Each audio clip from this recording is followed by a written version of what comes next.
देवी गंगा ने अपने ही 7 पुत्रों को नदी में क्यों बहाया?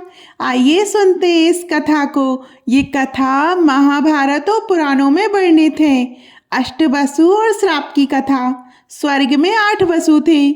आप, ध्रुव, सोम, धर, अनिल, प्रत्यूष, प्रभास, अनल।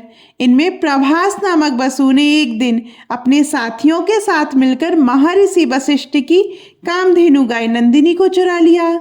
जब महर्षि वशिष्ठ को ये ज्ञात हुआ तो उन्होंने क्रोधित होकर 8 वसुओं को श्राप दे दिया। तुम्हें मनुष्यलोक में जन्म लेना होगा। वसुओं ने पश्चाताप किया और क्षमा याचना की। तब वशिष्ठ ने श्राप में शिथिलता दी। 7 वसु अल्पकाल के लिए जन्म लेकर तुरंत मुक्त हो जाएंगे, लेकिन 8वां वसु प्रभास को दीर्घ मानव जीवन भोगना होगा। वसुओं ने देवी गंगा से प्रार्थना की कि वे उन्हें अपने गर्भ से जन्म दें और मुक्त करें।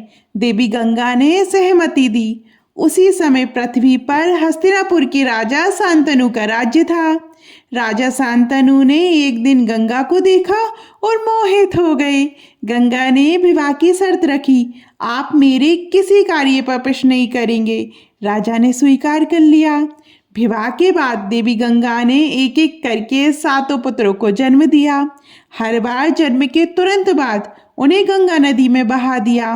राजा शांतनु भीतर ही भीतर दुखी थे, लेकिन वचन के कारण चुप रहे, क्योंकि ये कोई क्रूरता नहीं थी, बल्कि श्राप से मुक्ति दिलाने की दिव्य प्रक्रिया थी जो केवल गंगा को पता थी। जब 8वां पुत्र जन्मा और गंगा उसे भी नदी में ले जाने लगी, तब राजा शांतनु अपना वचन भूल बैठे। उन्होंने रोकते हुए कहा, ये क्या कर रही हो? ये पाप है। देवी गंगा मुस्कुराई और बोली, राजन, ये साधारण बच्चे नहीं थे, ये अष्टवसु थे जो श्राप के कारण जन्मे थे। 7 को मैंने मुक्त कर दिया, लेकिन 8वां वसु प्रभास को पृथ्वी पर रहना होगा। इतना कहकर देवी गंगा अंतर्ध्यान हो गईं और 8वें पुत्र को अपने साथ ले गईं। देवी गंगा ने उस बालक का पालन पोषण किया, उसे सभी अस्त्र शस्त्र, वेद और युद्ध कला सिखाई।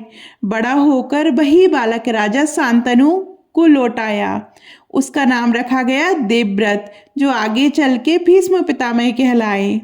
गंगा का कर्म पाप नहीं, बल्कि मोक्ष प्रदान करना था। भीष्म का जन्म त्याग और धर्म का प्रतीक बना।